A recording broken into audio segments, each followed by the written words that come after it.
Morning. Been a few weeks, but I'm back again.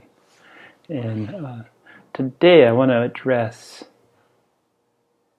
what's been going on with me.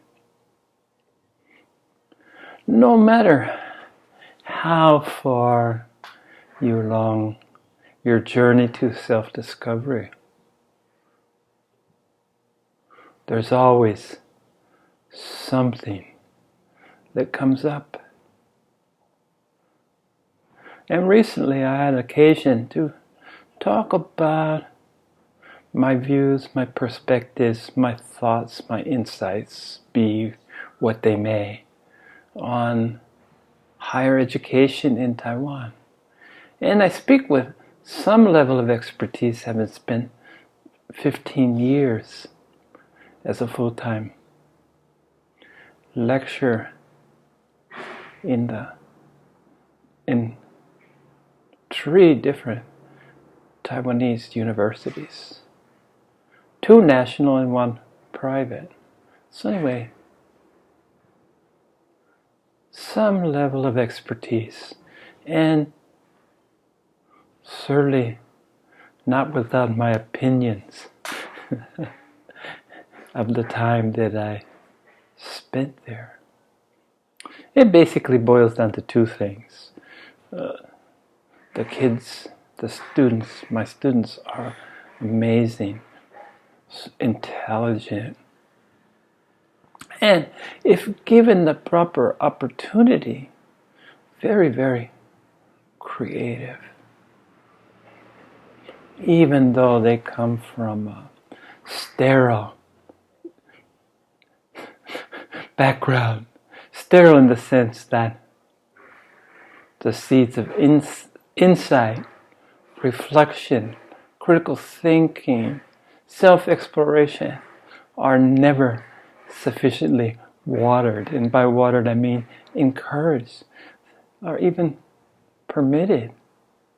It's a rote system, as most of Asian countries are, because it's all based on exam results, which translate to opportunities, position, livelihood. So a very practical-oriented system. But my thought was always that it needed to encourage both creativity, but most importantly, critical thinking, which I boil down to just simply learning what's correct for oneself.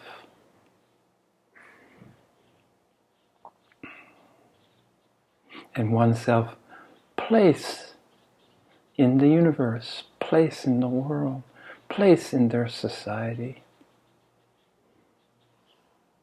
as well as dreams, future aspirations. Anyway, it's a time of self-exploration. You're allowed the luxury of having 4 years to do nothing but study. And I might be so bold as to suggest that some self-study. Even though the environment that unfortunately Taiwanese and indeed most Asian students find themselves in is not encouraged, not even considered as worthwhile. It's very much a hierarchical teacher, administration, teacher, and somewhere way down low is the student. And my view was student, teachers, and administration way down here. But anyway, I was expressing quite vocally, and perhaps with more feeling than I was even aware of on a conscious level, subconscious upwelling of my discontent at the inadequacies of Taiwan's higher education. that just was failing to fit the bill. And it encouraged the faculty to be at odds. Divide and conquer seems to permeate Asian thought, and especially the bureaucratic thought I encountered at a university level. We were put at odds with our colleagues. It's very competitive, not much different than the role the students find themselves in. One pitted against the other, one searching to be number one trying to protect their hard-won position. So too the faculty. So 15 years, and never once was I able to participate in a give and take, a sharing of views, listen to those that held views different than mine. It was just kind of stamped, this is the way. And plus there was this thing that foreign teachers were beyond the pale. They weren't part of this culture. And unfortunately, their thoughts weren't given much, their insights weren't given much credence. I found it to be in a self-protective, if someone asks me, how's everything, I smile and say, okay. And for the most part, they were okay. But never once was I asking 15 years for really an opinion about what I thought, what I observed, and particularly no interest in any suggestions that I might have to make the system better. So all I could do is tackle my own little arena, which when it's all said and done is all that we can do. But maybe if enough of us participate in our own arena, and I did have some cohorts, some colleagues that received their higher education, their masters and their PhDs overseas.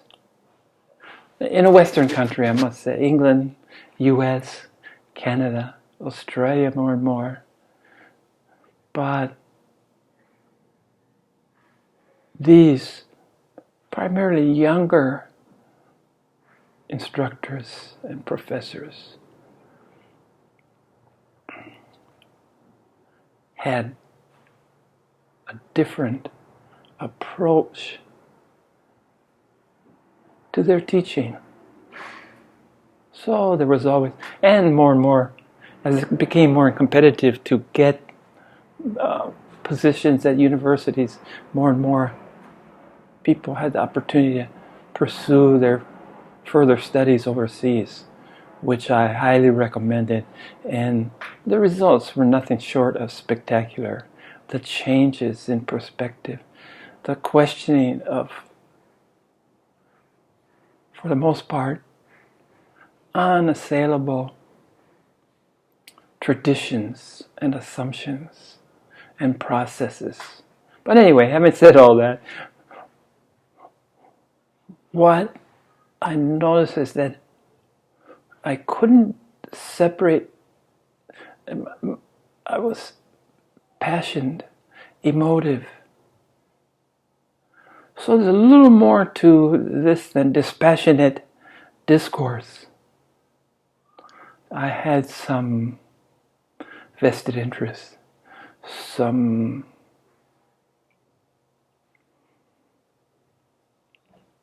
lingering discontent,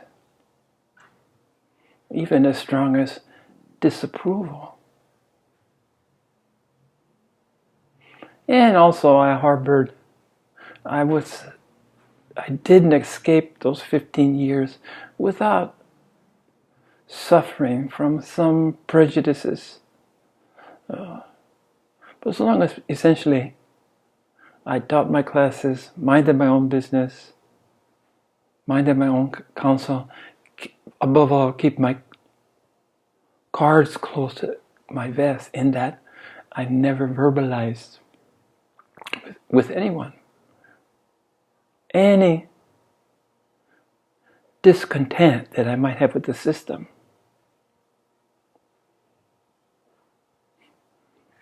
But the purpose of all this long, maybe convoluted explanation is that it was the vested, it was the attachment, it was the emotions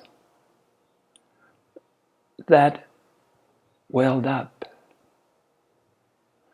And I've talked many times, and a big part of learning to live successfully, and by successfully I mean in the pursuit of your spiritual exploration. To live successfully, you can't cling to the past. You can't worry or anticipate or look forward even to the future. That you just had the undeniable moment of reality. The now, which ironically, as soon as I said now, right now, it's already past, isn't it? Such is the reality of the world that we truly inhabit. So you practice to be dispassionate. You practice unattachment. You become detached from clinging, fear.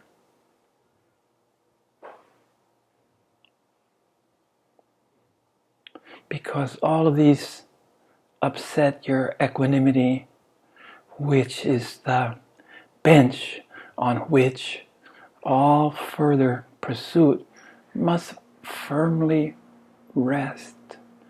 Equanimity, an equal response to anything that occurs. To neglect, to ignore the value as putting a label, good, bad, indifferent. So all this requires surrender, always surrender.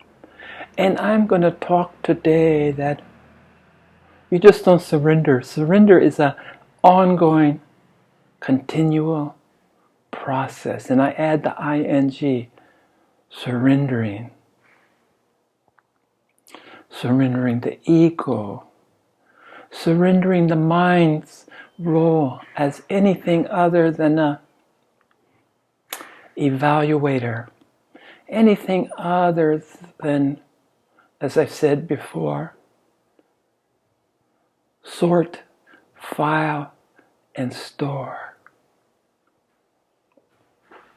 What a wonderful use, and the only productive, meaningful use that I've ever found of my mind.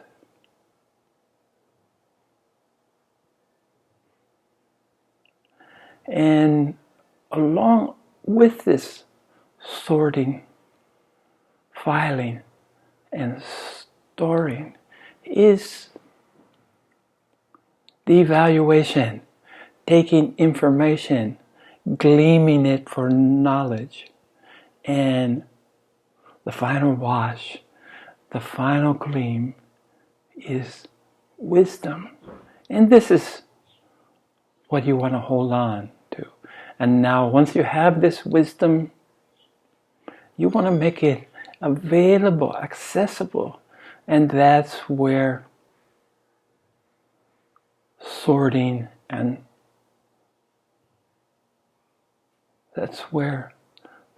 filing and storing come in so handy, so that it's accessible.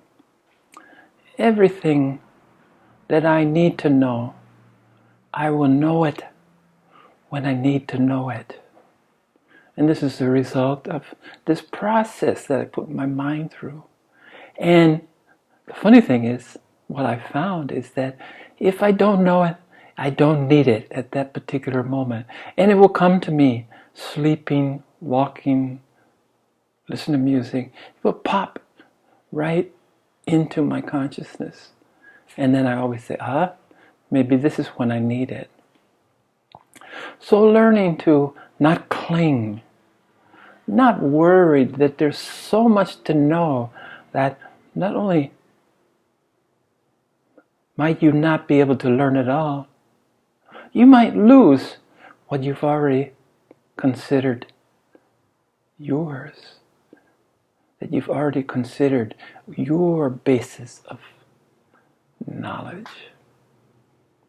So it's this process, surrendering, just as being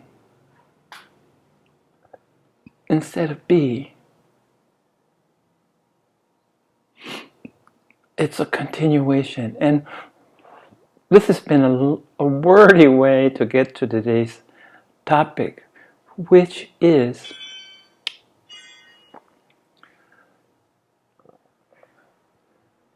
letting go, which is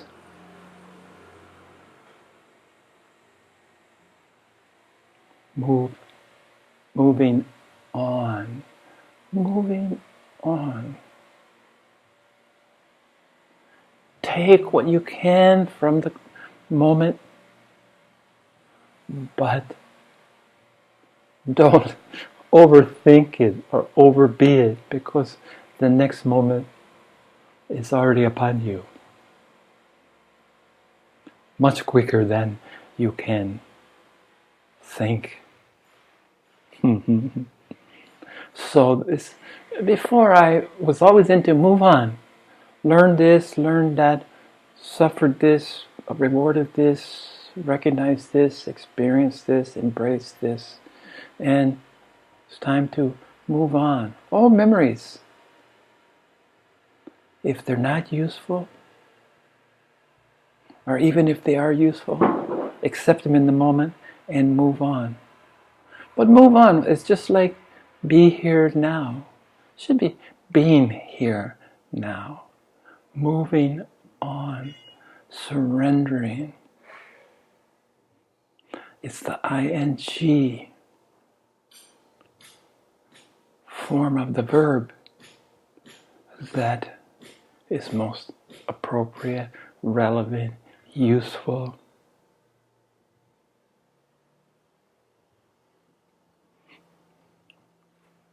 So here I was talking about, in the introduction I talked about my perspective, my thoughts, my experience, my knowledge of Taiwan's higher educational system based on my personal experience, based on rumination, reflection, consideration, evaluation.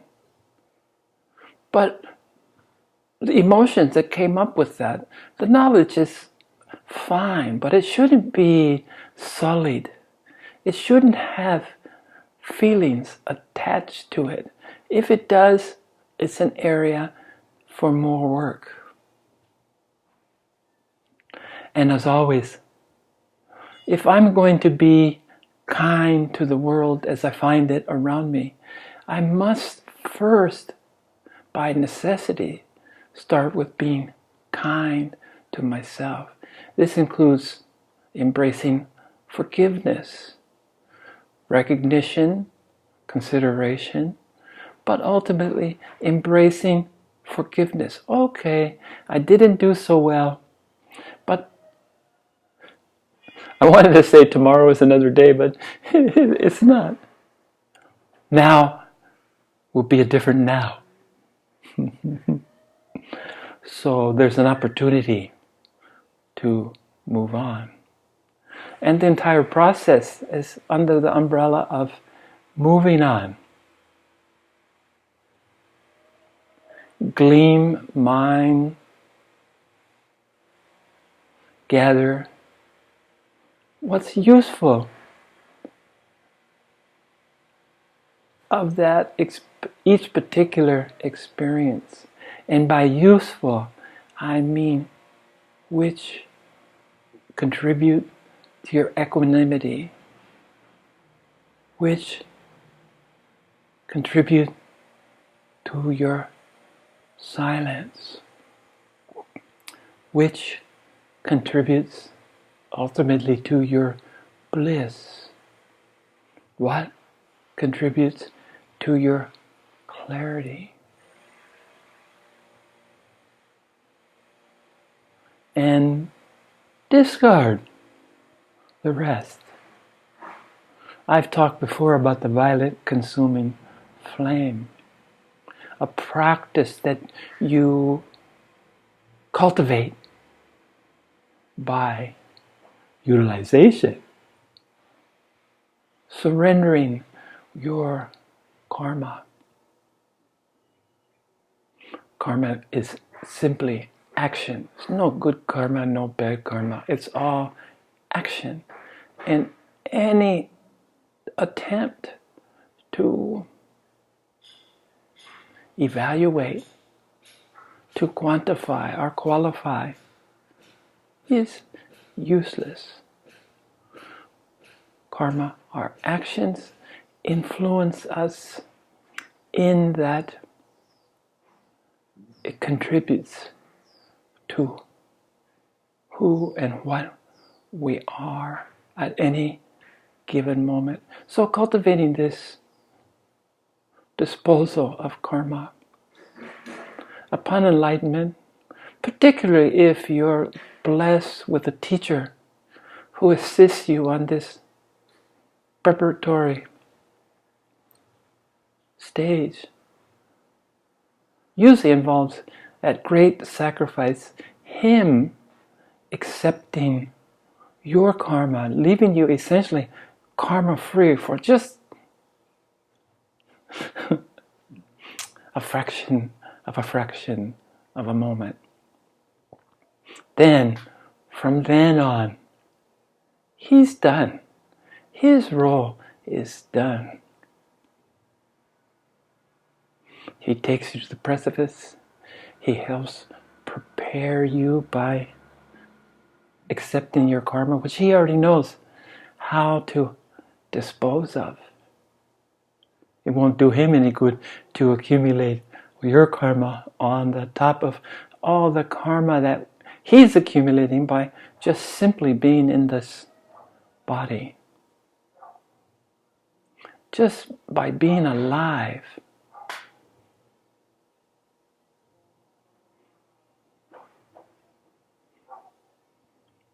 But he knows how to dispose of it. So you're given this clean slate, a baby, as I said, a baby Buddha. But accumulation of karma begins immediately upon the release of your karmic debt. You got new karma, so don't worry. You didn't lose anything, you just have another opportunity to experience it. But you need to learn in your own way how to dispose of this karma. And for me, it was a purposeful, conscious effort of a visualization of a violet consuming flame and myself giving up, surrendering my karma to this flame. And there's not even any ashes left. It burns clean because it burns so hot. So it took a conscious effort, just like meditation, just like mindfulness, takes a conscious effort at some point. But it will become effortless. Just as meditation is effortless to me. Sometimes I sit in more formal meditation because I still find it useful. And I believe I always find it useful, but the rest of the time I'm living in a meditative state without the formalities of form and discipline and intent. So too with the destruction of karma. I no longer need to go through the visualization of a violet consuming flame, the visualization of myself surrendering up my karma. And along with surrendering my karma, I surrender any illusion that I am above karma, that I won't accumulate, that I won't have to do this process over and over again. Because as long as I breathe out and breathe in this form, that's the only form that I know of, only form that I have experienced. Although we've all experienced every available form, but this is part of the forgetting to remember process. If we knew everything that we knew, if we experienced everything that we experience right now, tell me, I don't know about you, but I would find that overwhelming. As focusing, living, experiencing, embracing the moment is a pretty consumptive task. You can't experience the moment 95%. It has to be 100 or it's for naught. So I look at my situation, I look at where is the emotion coming from? Why am I still tied to this experience about the past? My working as a teacher at a university here in Taiwan for many years. Parts of that I've clung to. The positive is the beauty and the treasure of my students. The privilege I felt that I had an opportunity to influence them in any way, to any degree. And my blessings to their parents that worked so hard to provide their students, their children, this opportunity for higher education. And I took my mandate very seriously. But being serious doesn't preclude a smile, a lightness, a soft touch, recommending instead of demanding, suggesting rather than requiring. So now, very recently, as recently as a week ago today, when I found myself in the setting that allowed this feelings to well up, this emotional attachment to simple observation,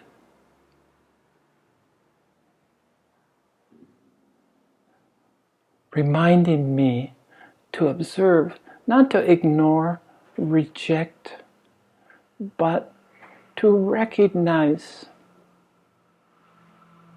the challenges, to recognize keeping my equanimity, which without equanimity, there's anyway, for me, in my experience, I found this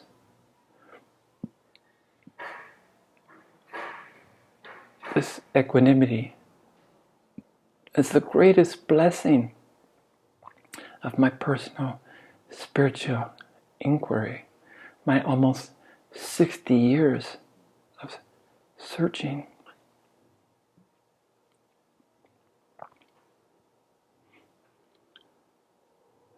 So it's the continuing